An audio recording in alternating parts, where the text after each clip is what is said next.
Hello అండి. అందరికీ నమస్కారం. నేను మీ కట్టగారతి. మీరు గమనించారో లేదో చంద్రబాబు నాయుడు గారి సతీమణి భువనేశ్వర్ గారు నిన్న కుప్పం పర్యటనలో కీలకమైన వ్యాఖ్యలు చేశారు. తమ కుటుంబానికి థ్రెటనింగ్ ఉందని, తమకింకా బెదిరింపులొస్తున్నాయని, అయినా ప్రజల కోసం దేనికైనా సిద్ధం అని చెప్పేసి ఆమె మాట్లాడారు. మామూలుగా ఒక పార్టీ అధికార ప్రతినిధో లేదా ఒక ఎమ్మెల్యేనో ఇలా మాట్లాడారు అంటే రాజకీయంగా మాట్లాడారే అనుకోవచ్చు. కానీ మాకు బెదిరింపులొస్తున్నాయని ఏకంగా ముఖ్యమంత్రి గారి సతీమణి గారు మాట్లాడటం, ఏ సమాచారం లేకుండా మాట్లాడరుగా, ఎలాంటి భయాలు లేకుండా మాట్లాడరుగా, రాజకీయాల కోసం మాట్లాడే వ్యక్తి కాదు కదా. గతంలో ఇలాంటి కామెంట్స్ చేసిన వ్యక్తి కూడా కాదు కదా. So something is there. మరి వాళ్ళని బెదిరించే ధైర్యం ఎవరికి ఉంటుంది? ముఖ్యమంత్రి గారి కుటుంబాన్ని. ఒకవేళ అంత ధైర్యం చేసి బెదిరించడానికి ఉండే ఉద్దేశాలు ఏంటి? ఈ వీడియోలో మాట్లాడుకునే ప్రయత్నం చేద్దాం. దయచేసి కొత్తగా ఛానల్ చూస్తున్న వాళ్ళు ఛానల్ సబ్స్క్రైబ్ చేయండి. ఈ వీడియో ఎక్కువ మందిలోకి వెళ్ళటం కోసం మీ లైక్ నాకు అవసరం. దయచేసి వీడియోని లైక్ చేయండి. మీ అభిప్రాయాన్ని కామెంట్ రూపంలో తెలియజేయండి. మీరు నాకు అండగా ఉండండి. మీ గొంతుగా నేను ఉండే ప్రయత్నం చేస్తాను. సరే, కంటెంట్లోకి వెళ్దాం. కంటెంట్లోకి వెళ్ళినప్పుడు భువనేశ్వర్ గారు చేసిన కామెంట్స్ని ఒక్కసారి గమనిస్తే, వెనక్కి వెళ్ళి చూసినప్పుడు చంద్రబాబు నాయుడు గారిని హిట్ లిస్ట్లో పెట్టుకొని ఆయన ఈ భూమి మీద లేకుండా చేయాలని చాలా కాలంగా ప్రయత్నం జరుగుతుంది. 2003 అక్టోబర్ 1వ తారీఖున మందు పాత్రలు పెట్టి నక్సలైట్ చంద్రబాబు నాయుడు గారిని చంపే ప్రయత్నం చేశారు. కానీ బుల్లెట్ ప్రూఫ్ వెహికల్లో ఆయన ప్రయాణం చేయడం వల్ల ఆ రోజు అరిపిరి వెళ్తూ ఉన్నారు చంద్రబాబు నాయుడు గారు. అప్పుడు ఆ జరిగిన సంఘటన ముఖ్యమంత్రిగా ఉన్నారు అప్పుడు ఆయన. కానీ బుల్లెట్ ప్రూఫ్ వెహికల్లో ఆయన ప్రయాణం చేయడం వల్ల ఆయనకి ఏమీ కాకుండా కేవలం గాయాలతో బయటపడ్డారు. నిజానికి ఆయనకి ఇది పునర్జన్మ అని చెప్పేసి ఆయన చెప్పుకుంటూ ఉంటారు. ఏదేమైనా ఆ రోజు నక్సలైట్ ప్రయాణం వికటించింది, చంద్రబాబు నాయుడు గారు బతికారు. కానీ చంద్రబాబు నాయుడు గారిని చంపాలని చాలా పెద్ద ప్రయత్నమే జరిగింది ఆ రోజు. తర్వాత ఆయనకి సెక్యూరిటీ కూడా పెరిగింది. ఎన్ఎస్డి కమాండోలతోటి జెడ్+ కేటగిరీని కేంద్ర ప్రభుత్వం సప్లై చేస్తూ ఉంది. సరే, ఏదేమైనా అది ఆ రోజుకే ఎన్డీఏలో కీలకమైన భాగస్వామి చంద్రబాబు నాయుడు గారు. అప్పటి నుంచి నక్సలైట్ లిస్టులో ఖచ్చితంగా చంద్రబాబు నాయుడు గారు ఉన్నారు. ఈ మధ్యనే విజయవాడలో 53 మంది, అంటే విజయవాడ కావచ్చు, ఏరూరు రోడ్లో కావచ్చు, కాకినాడలో కావచ్చు, మొత్తంగా నక్సలైట్ దొరికారు మావోయిస్టులు. అర్బన్ ప్రాంతాల్లో నివాసాలు అద్దెకి తీసుకొని మరి వాళ్ళు ఉంటున్నారు అనే విషయాన్ని ఫైండింగ్ చేశారు. విజయవాడలో అయితే ఏకంగా 27 మంది మావోయిస్టులు ఒకే ఇన్ని రెంట్కి తీసుకుని ఉంటా ఉన్నారు. దాన్ని గమనించి పోలీసులు వాళ్ళని అందరినీ ఆధీనంలో తీసుకున్నారు. ఆంధ్రప్రదేశ్ అడవుల్లో రంపచోడవరం దగ్గర అక్కడ హిడ్మా లాంటి పెద్ద గెరిల్లా యోధుడు, ఒక రకంగా వాళ్ళ గెరిల్లా ఆపరేషన్స్కి హెడ్గా ఉన్నాడు ఇప్పుడు అతన్ని ఎన్కౌంటర్ చేశారు. సరే, వీళ్ళంతా ఆంధ్రప్రదేశ్ వచ్చారు అన్న విషయం మనకు క్లియర్గా అర్థమవుతోంది. అంటే ఆంధ్రప్రదేశ్ రావటం, అడవుల్లో ఉండటం ఒక ఎత్తు, ఏకంగా అర్బన్ ప్రాంతాల్లో నివాసాల్లో ఉండటం ఒక ఎత్తు. ఖచ్చితంగా వాళ్ళ హిట్ లిస్ట్లో చంద్రబాబు నాయుడు గారు ఉన్నారు.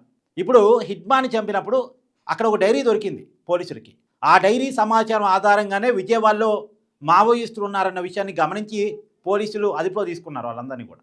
అయితే అదే డైరీలో చంద్రబాబు నాయుడు గారి పేరు కూడా రాస్తుంది అనేటువంటి చర్చ జరుగుతుంది. మరి అఫీషియల్గా పోలీసులు చెప్పకుండా మనం చెప్పలేం, కానీ ఒక చర్చ మాత్రం ఉంది, చంద్రబాబు నాయుడు గారు వాళ్ళ హిట్ లిస్ట్లో ఉన్నారని. అయితే అదొక చర్చ ఉంది.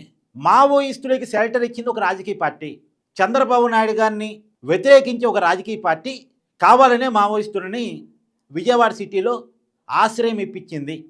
ఎందుకు? వాళ్ళకి చంద్రబాబు నాయుడు గారు ఈ భూమి మీద ఉండటం ఇష్టం లేదు.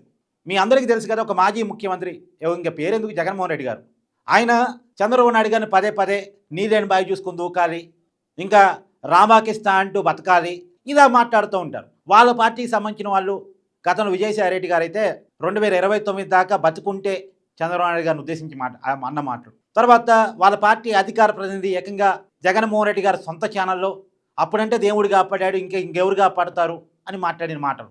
ఇవన్నీ ఒకదానికొకటి కొనసాగించేసుకున్నప్పుడు మావోయిస్టుల ముసుగులో ఏమైనా ప్లాన్ జరుగుతుందా? ఒకే మావోయిస్టులే చేయొచ్చు ఒకటి, మావోయిస్టుల ముసుగులో ఏమైనా జరిగే ప్రయత్నం జరుగుతుందా? రెండోది, సరే చంద్రబాబు నాయుడు గారికి ఏం జరిగింది అనేది ఒకసారి పక్కన పెట్టేస్తే, విజయవాడలో కనుక ఏదన్నా ఒక పెద్ద ఇన్సిడెంట్ జరిగి ఉంటే ఆ ఇన్ఫ్యాక్ట్ అమరావతి నిర్మాణం మీద పడింది, ఆంధ్రప్రదేశ్కి వచ్చే పెట్టుబడుల మీద పడింది. ఇప్పుడు ఏ పెట్టుబడిదారుడైనా సరే శాంతికి ప్లేస్గా ఉండే చోట పెట్టుబడి పెట్టాలనుకుంటాడు.